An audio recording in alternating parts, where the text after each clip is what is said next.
말씀 시편 111편 1절부터 10절까지. 시편 111편 1절부터 10절까지 기도하십니다. 할렐루야. 내가 정직한 자들의 모임과 회중 가운데서 전심으로 여호와께 감사하리로다.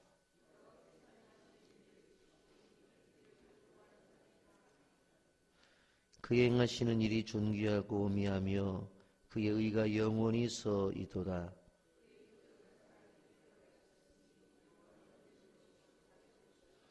여호와께서 자기를 경외하는 자들에게 양식을 주시며 그의 언약을 영원히 기억하시리로다.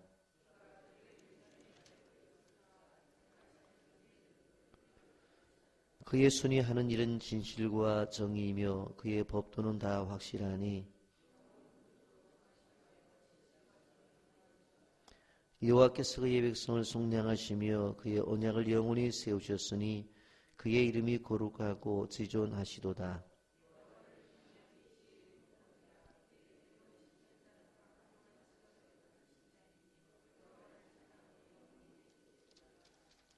아멘. 특세 기간 동안 12월 달 시작하는 또 월상 예배로 함께 드리는 여러분들을 예수님의 이름으로 축복하고 환영합니다. 하루는 강철왕 카네기가 시장의 초청을 받고 방문을 했습니다. 시장실에 들어간 카네기가 별로 좋아 보이지 않는 한 점의 그림이 시장실 중앙에 걸려 있는 것을 보게 되었습니다. 나룻배 한 척이 그려져 있었는데 노가 비스듬히 놓여 있습니다. 그리고는 물이 다 빠져나간 그 썰물 상태에서 그만 모래 위에 걸쳐져 있는 것입니다. 그런데 그 그림을 봐서는 도무지 우리가 마음에 와 닿지 않는 그림입니다. 배라고 하는 것은 물 위에 떠 있어야 되는데 물이 다 빠져나가 버렸습니다. 배의 모습을 보아도 튼튼하게 건조된 그러한 모습이 이제는 다 사라져 버려 이곳저곳 낡을 대로 낡은 그러한 배입니다. 그런데 배의 상태를 보게 되어질 때, 그리고 환경을 보여질 때는 굳이 이런 그림을 그려놓았을까 하는 생각이 듭니다만, 그 밑에 써 있는 글씨가 카네기의 마음에 와 닿았습니다. 바로 그 글은 반드시 믿을 때가 온다라는 글이었습니다. 여러분, 우리는 이 한마디를 좀 주의 있게 들을 필요성이 있습니다. 시장은 자기가 세일즈맨으로 일하던 젊은 시절에 거듭되는 실패 때문에 깊은 절망감에 빠진 적이 있었다고 합니다. 그때마다 그는 이 그림을 보면서 굳게 다짐을 했다고 합니다. 지금은 모든 것이 사라져버리는 그러한 썰물의 기간이지만 내 인생 속에서도 다시 물이 들어와 다시 이 배가 물 위에 띄어지고 노를 저을 날이 올 것이다 하는 그러한 생각을 하면서 때가 되면 나도 힘차게 노를 저을 날이 올 것이라고 하는 그러한 마음을 가졌다는 것입니다. 그렇다고 한다면 그때가 되어지면 바로 내가 힘차게 노를 저을 수 있도록 준비를 하자. 그리고는 끊임없이 공부를 하면서 준비를 해서 결국 도시의 시장의 자리까지 올라왔다라고 하는 이야기입니다. 여러분, 인생의 삶이라고 하는 것은 그렇습니다. 물이 다 빠져나간 썰물 갈 때가 있습니다. 그러나 하나님이 기회를 주셔서 바로 물이 다시 들어와 노를 절 수 있는 인생의 때가 주어진다라고 하는 것입니다. 그러면 그 때를 위해서 어떻게 해야 되느냐? 우리가 준비를 해야 된다라고 하는 것입니다. 여러분, 하나님께서는 우리의 인생의 삶을 통해서 큰 일을 행하시는 분이십니다. 시편 121편은 그것에 대해서 절절히 말씀하고 있는 것을 보게 됩니다. 여러분, 성경을 보십시오. 2절 말씀, 여호와께서 행하시는 일들이 크시오니 이를 즐거워하는 자들이 다 기리는도다. 여호와께서 행하시는 일들이 크다, 그렇게 말했고, 3절에 그의 행하시는 일이 존귀하고 오미하며 그의 일가 영원히 서도다 그랬어요. 그의 행하시는 일이 존귀하고 오미하다. 4절입니다. 그의 기적을 사람이 기억하게 하셨으니 여호와는 은혜로우시며 자비로우시도다. 바로 그분이 우리를 향해서 행하시는 기적을 늘 기억하게 하셨다. 6절입니다. 그가 그들에게 문나라의 기업을 주사 그가 행하시는 일의 능력을 그들에게 알리셨도다. 여기도 그가 행하시는 일이라고 했습니다. 7절입니다. 그의 손에 하는 일은 진실과 정의며 그의 법도는 다 확실하다고 했습니다. 절절히 우리에게 주신 말씀이 무엇입니까? 그분이 나의 삶 속에 찾아오셔서 나를 통해서 행하시는 일들이 있는데 그것이 뭐라고요? 한마디로 기적이다 라고 이렇게 말씀하고 있습니다.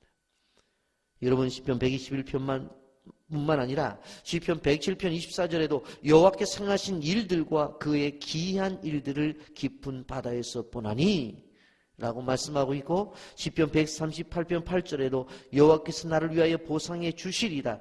여호와여 주의 인자심이 영원하오니 주의 손으로 지으신 것을 버리지 마옵소서. 창조 때부터 지금의 세상까지 하나님께서는 주님의 손을 통해서 행하시는 일들이 끊임없이 지속되어지는데 그것이 뭐라고 그랬어요? 바로 그것이 기적이라고 했어요. 그 일 자체가 존귀하고 오미하다고 그렇게 말씀을 하고 사람의 기억 속에 늘 기억이 된다고 3절 4절에서 말하고 있는 것을 바라볼 수가 있습니다. 한눈대 총장을 지내시고 계신 김영길 박사님이 하나님에 대한 확신을 갖게 되었던 것은 바로 창세기 1장 1절에 태초에 하나님이 천지를 창조하시니라 라고 하는 구절이었다고 합니다. 그분이 미국에 가서 공부를 하고 이제 나사에 들어가서 재력공학을 공부한 사람으로서 일을 하게 되어지는데, 이 미국의 최첨단 과학을 공부한 사람들이 모여서 하나님을 믿고 성경을 공부하는 것을 본 것입니다. 이게 도대체 무엇인가? 아니, 우리가 이 세상 속에 있는 것들을 하나하나 연구해서 그것을 발견해 나가고 또 그런 것들을 통해서 또 발명도 하고 하면서 끊임없이 과학적 연구를 하고 있는데, 세계적인 석학이라고 하는 사람들이 앉아가지고는 하나님이 천지를 창조하신 것에 대해서 성경을 공부하고 있단 말이에요. 그것을 보면서 야, 저게 무엇인가 하면서 믿음을 갖게 되어졌고, 그분이 한국에 돌아와서 한동대를 시작하면서 하나님의 대학으로 만들겠다는 일념을 가지고 지금까지 학교를 운영하고 있다는 것입니다. 여러분, 연세대학에서 생명공학을 연구하고 있는 한 교수는 이 생명에 대한 것들을 연구하다가 창세기 2장 7절을 보고 깜짝 놀란 거예요.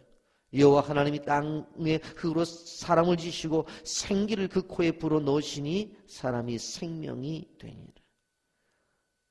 그것을 깨닫고 나서 학생들에게 교수가 사람에 대한, 생명에 대한 이야기를 하면서 하나님이 만드셨다고 하는 것들에 대해서 강의를 한다는 것입니다.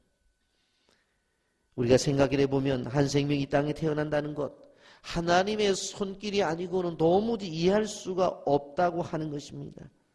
생명이 하나가 태어나는 것도 기적의 연속입니다. 아기는 부모의 유전자를 받아 태어납니다. 수십억의 인구가 이 땅 위에 살지만 아무리 쌍둥이라 할지라도 똑같은 인간은 하나도 없습니다. 한 형제 자매라도 건강한 체질을 타고 나기도 하고 약한 체질을 타고 나기도 하고 어떤 아이들은 부모의 예술적 기능을 가지고 태어나 글을 잘 쓰는 아이도 있고 그림을 잘 그리는 아이도 있고 노래를 잘 하는 아이들도 있습니다. 어떤 아이는 부모의 명석함을 이어받아 정말 머리가 좋은 아이들도 있는 것을 볼 수가 있습니다.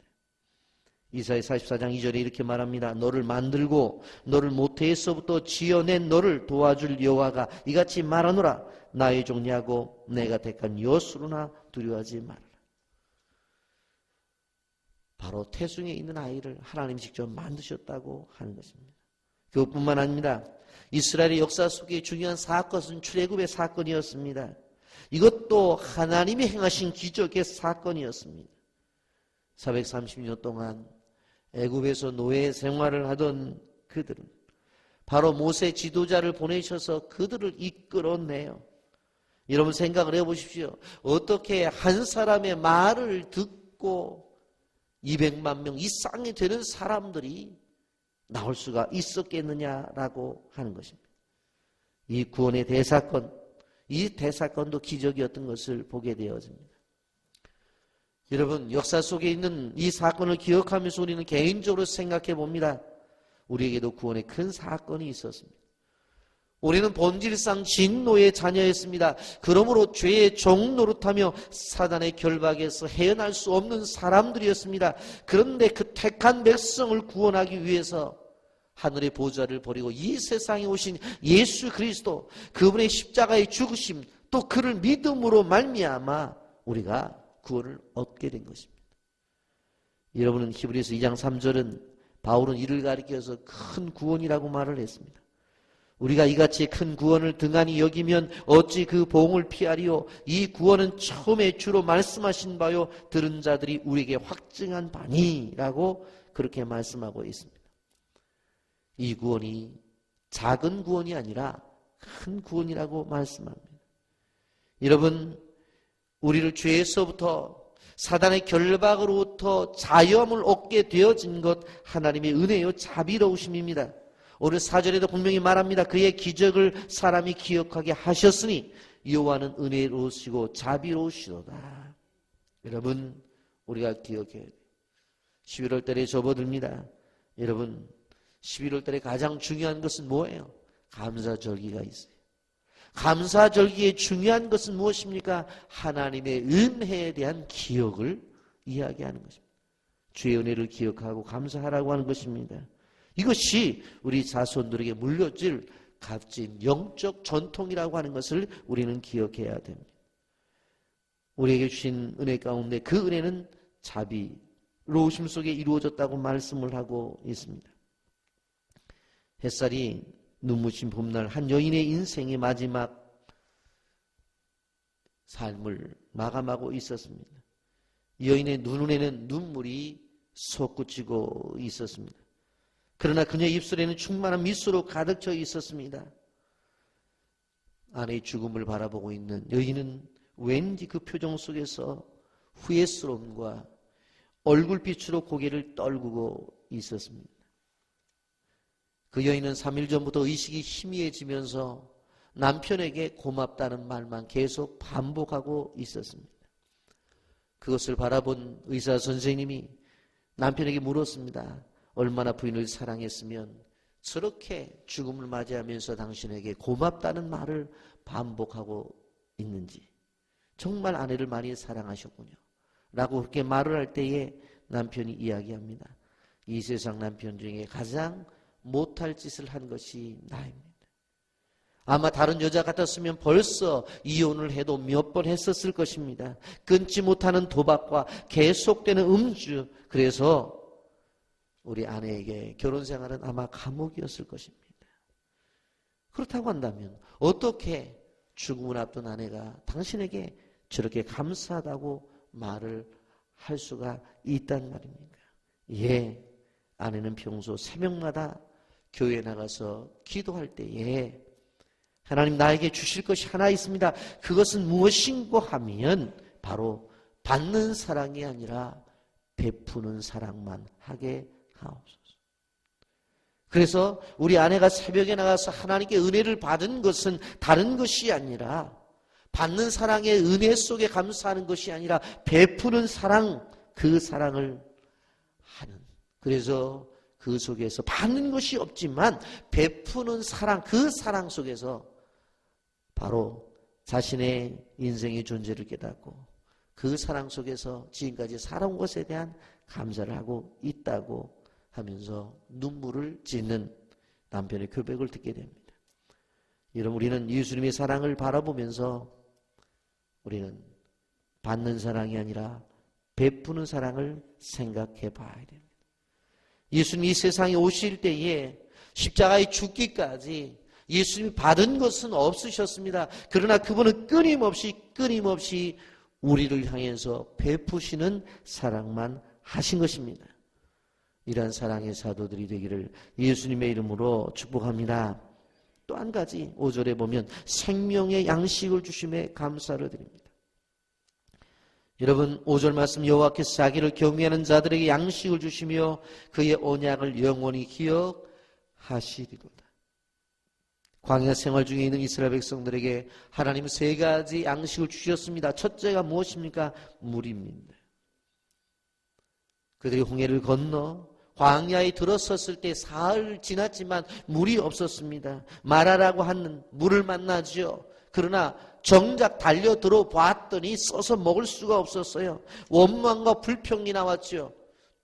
바로 나뭇가지 하나를 꺾어서 물에 던져서 바로 주님께서 물을 정화시켜서 그 물을 마시게 했던 것을 우리는 기억합니다. 바로 그 길을 지나 그들에게 주신 하나님의 엘림의 물도 우리는 기억하고 있습니다. 여러분, 그리고 물이 떨어졌을 때 반석에서 생수로서 물을 공급해 주셨습니다. 여러분, 오늘 살아가는 우리들에게 하나님께서 무엇을 주십니까? 생수를 주신다고 그랬어요. 요한복음 7장 37절부터 39절에 보면 명절 끝날 곧 큰 날에 여호와께 서서 외쳐 이르시되 누구든지 목마르거든 내게로 와서 마시라. 나를 믿는 자는 성령의 이름과 같이 그 배에서 생수의 강이 흘러나리라.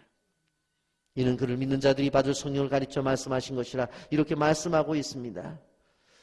유대인들은 초막절이 되어지면 실로암 목가에서 물을 길어다가 행렬을 지어 성전에 돌아와 물을 붓는 행사를 하고 있습니다. 그것은 무엇입니까? 선조들이 광야에 있을 때에 바위에서 기적적으로 솟아나 그들의 목을 죽였던 것을 기억하는 행사인 것입니다. 그런데 이 시대에 영적인 생수는 뭐라고 말을 했어요? 성령이라고 말씀했어요. 하나님을 경외하는 사람들에게 하나님은 성령을 주신다고 말씀하고 있습니다. 생명수의 은혜인 성령을 여러분들 충만히 받으실 예수님의 이름으로 축복합니다. 두 번째 광야에 주신 양식은 만나입니다. 이스라엘 백성들이 이른 아침에 나가서 하늘에서 내리는 만나를 그들이 가져다가 먹었습니다. 이에 대해서 요한복음 6장 49절부터 51절 이렇게 말합니다. 너희 조상들은 광야에서 만나를 먹었어도 죽었거니와 이는 하늘에서 내려오는 떡이니 사람으로 하여금 먹고 죽지 아니하게 하려는 것이니라. 나는 하늘에서 내려온 살아있는 떡이니 사람이 이 떡을 먹음으로 영생하리라. 내가 줄 떡은 곧 세상의 생명을 위한 내 살이니라 하시니라. 여러분, 하나님을 믿는 백성들에게 새벽에 만나를 내려주셨어요. 그런데 이제는 이 만나를 먹은 사람들이 죽었지만 이제는 먹고 죽지 아니하는 만나를 우리에게 주셨어요. 그것이 바로 누구라고 말씀해요? 이 세상에 말씀이 육신이 되셔서 오신 우리 예수 그리스도, 그분이 하늘의 만나였습니다. 그리고 우리가 성찬도 중요하게 생각하는 거예요. 이 떡을 먹으면 영생하리라고 말씀했습니다. 이 예수님 믿음으로 말미암아 우리가 영생하는 축복을 얻었다는 사실을 기억하시기를 주님의 이름으로 축복합니다. 세 번째는 고기입니다. 저들이 애굽에서는 고깃가마 곁에서 고기를 배불리 먹었다고 하면서 모세를 원망하죠. 그래서 메추라기를 보내준 것을 바라볼 수가 있습니다. 여러분, 이렇게 하나님께서 공급을 해 주셨습니다마는, 저들이 원하는 것을 들어주셨습니다마는, 시편 78편 32절 33절에 보면 이러함에도 그들은 여전히 범죄하여 그의 기이한 일들을 믿지 아니하므로 하나님이 그들의 날들을 헛되게 보내게 하시며 그들의 횟수를 두려움으로 보내게 하셨다. 하나님이 이러한 기적을 보내주셨어요. 그러면 어떻게 하라고 했어요? 기억하라고 했어요. 기억하라고 하는 것은 그 사실 자체를 믿으라는 이야기입니다. 여러분, 그런데 저들이 믿지 않았어요. 그리고 그 날들, 믿지 않는 날들을 뭐라고 말했어요? 헛된 날이라고 했어요. 우리에게 주어진 하루하루가 왜 믿음을 가지고 살아가야 되느냐? 믿음을 가지고 살아가는 날은 그 날 자체가 가치가 있지만 실질적으로 믿음이 없는 날은 다 헛된 날이라는 거예요. 그거를 시편 78편 33절은 말합니다. 기이한 일들을 믿지 아니하였으므로 하나님이 그들의 날들을 헛되게 보내게 하십니다.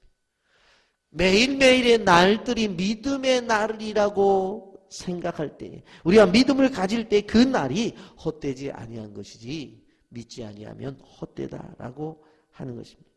그래서 그들은 결국 축복의 땅 가나안 땅에 들어가지 못한 것을 볼 수가 있습니다. 또 한 가지 주를 속량하신 은혜에 감사해야 됩니다. 9절에 보면 여호와께서 그의 백성을 속량하시며 그의 언약을 영원히 세우셨으니 그의 이름이 거룩하고 지존하시도다. 여기서 말하는 속량은 몸값을 받고 석방한다는 뜻을 갖고 있습니다. 아까 마귀는 죄라고 하는 사슬을 갖고 우리를 묶어서 이리저리 자신의 총으로 끌고 다녔습니다. 그러나 예수 그리스도께서 골고다 언덕에서 우리의 죄값을 다 치름으로 말미암아 우리에게 자유를 주셨어요. 그래서 10절에 이렇게 말합니다. 여호와를 경외함이 지혜의 근본이라 그의 계명을 지키는 자는 다 훌륭한 지각을 가진 자이니 여호와를 찬양함이 영원히 계속되리로다. 여러분, 우리는 기억해야 되는 것입니다. 하나님을 경외하는 성도에게는 꼭 두 가지가 필요해요. 통찰력과 분발력입니다. 이 통찰력과 분발력을 주셔서 세상을 살아가는데 지혜롭고 슬기롭게 살아가야 된다라고 하는 것입니다. 여러분, 사단의 종로로 타던 우리들을 십자가의 보혈로 속량하사 의롭게 하시고 여호와를 경외하는 예배자로 만들어 주셨습니다. 이것이 큰 사랑입니다. 여러분, 그래서 10절 마지막에 뭐라고 말을 해요? 여호와를 찬양함이 영원히 계속되리로다. 시편 111편 1절은 전심으로 여호와께 감사한다고 시작을 하고 맨 마지막에 10절은 찬양함이 영원히 계속될 것이라고 말씀을 했습니다. 여러분, 이 말씀을 기억하고 여러분의 인생의 삶 속에서 영원한 노래와 영원한 찬양이 여러분의 삶을 통해서 일어난 기적을 통해서 늘 고백되어지기를 예수님의 이름으로 축복합니다. 아멘.